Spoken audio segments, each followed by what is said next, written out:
semble être similaire à la première édition, c'est l'intention collective que l'on a à la fois de mettre en valeur tout un tas de jeunes gens qui pratiquent un art de façon autonome ou en étant accompagnés par des maisons des jeunes et de la culture, et de faire en sorte de créer des espaces où ils peuvent également le partager auprès d'intervenants artistiques, soit sous un angle de découverte pour certains qui n'ont pas encore eu l'occasion de danser, de chanter ou de faire du théâtre dans ces formes-là, et à la fois sous des formes d'ateliers de création qui sont là un peu plus approfondis. L'intérêt, c'est bien sûr de faire des rencontres, de puiser des nouvelles idées, qu'il émerge aussi d'autres formes de création. Pour nous, en tant que professionnels, c'est déjà un gros défi d'organiser un événement à plusieurs MJC sur un territoire avec différentes MJC, toute la logistique qu'il y a derrière. 7 MJC qui sont mobilisés pour venir co-construire un événement sur mesure qui prend vraiment un ancrage très local. L'autre dimension intéressante, c'est le travail collectif, la co-construction, la coopération entre les différentes MJC, parce que c'est comme ça qu'on arrive à se dépasser et à produire quelque chose que seul on ne peut pas produire. Voilà.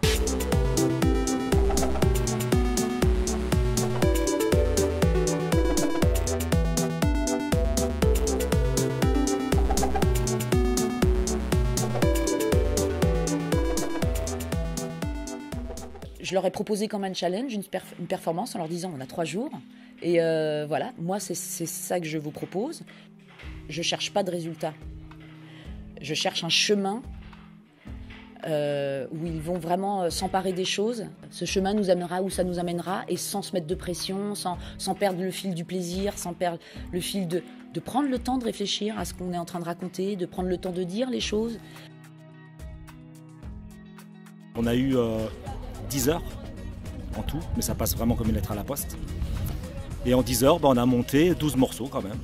Et moi j'adore, moi j'adore, je suis avec des jeunes qui m'apprennent aussi, quoi. C'est-à-dire que c'est incroyable, quoi. C'est que moi je suis là pour les aider, pour les orienter, mais en même temps ça m'apporte aussi parce que ils font des choses auxquelles je ne m'attends pas et ils sont culottés aussi un peu.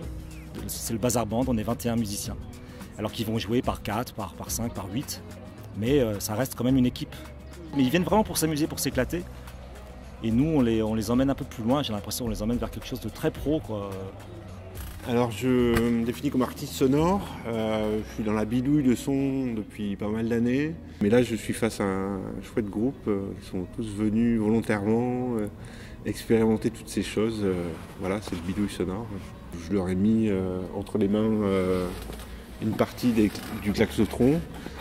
Et quelque part pour moi c'est très plaisant dans le sens où j'entends l'instrument manipulé par d'autres et ça me permet d'avoir une idée plus précise de ce qui est possible de faire avec, quelque part, chaque fois que je le ressors en fait.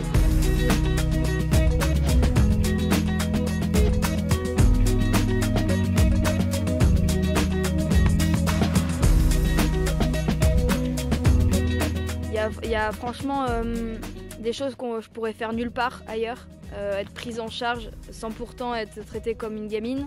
Souvent on a peur de se jeter à l'eau, de faire des trucs qu'on fait pas. Et en fait, plus tu le fais, moins tu auras peur de le faire. Et là, ça a été l'occasion justement de faire ça, de ne pas réfléchir, de se dire quoi qu'il arrive, ça va pas me tuer. Et donc de profiter, de faire quelque chose qu'on ne se serait pas pensé faire.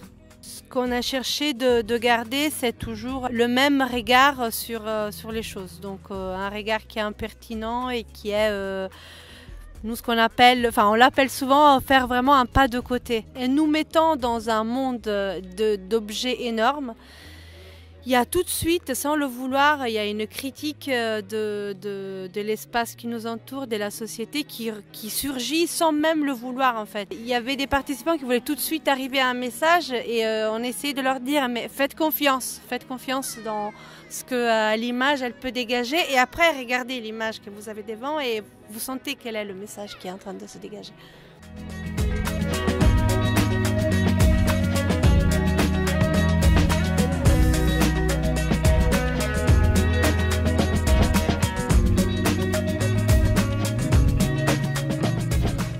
On est aussi quand même sur les MJC dans un mouvement d'éducation populaire et où voilà, la performance artistique et technique doit rester quand même un outil pour mieux se connaître ou pour mieux connaître l'autre ou voilà pour se développer un petit peu personnellement. Et c'est vrai que l'écriture, ça met quand même c'est une grande prise de risque un peu de se dévoiler et tout ça. Donc c'est vrai que voilà, ce climat bienveillant et tout ça, j'y tiens et je m'en estime un peu garant en tant qu'animateur pour permettre à l'autre d'être le plus à l'aise possible et d'être authentique quoi, et d'être dans une vraie rencontre. Voilà, ça me paraît presque plus important finalement que l'aboutissement à un texte ou quoi. On peut avoir un rapport à l'écrit qui est malheureusement très scolarisé ou très sérieux ou très... alors que voilà, il y a quand même aussi cette fonction thérapeutique ou plaisir ou catharsis de l'écriture qu'il est important de retrouver dans l'atelier. Alors voilà, peut-être de passer par les jeux, voilà, j'ai un peu l'espoir qu'on perde de ce côté rébarbatif et de cette pas envie de faire et que voilà, le jeu puisse permettre de se sentir accessible, cette écriture accessible et sur la notion de plaisir. Et le côté enfant aussi, qui voilà, chaque adulte a un petit peu un enfant à lui qui est intéressant de retrouver par moment, etc. Donc le jeu aussi peut ramener un petit peu à ça. Moi, il y a un truc que je trouve chouette dans le bazar, c'est ce droit à l'expérimentation. On vient avec une pratique, on en essaye une autre, on expérimente quelque chose de soi, quelque chose du collectif. Et ça, il n'y a pas beaucoup d'endroits dans la vie de tous les jours, où on peut faire ça. Donc vraiment beaucoup de plaisir, beaucoup de fierté, je dirais collective, parce que je pense que l'ensemble des collègues là a fait vraiment un travail remarquable. Et je crois que voilà, il y a une sorte de magie de la relation humaine qui se joue sur l'instant et qui est, je trouve, assez formidable à observer, quoi. Faisons du bruit, faisons du brouhaha, et de ce brouhaha, que ce soit de la musique, que ce soit des cris, que ce soit des rires, que ce soit des partages, très certainement, il peut sortir des éléments qui font partage, qui font société entre nous.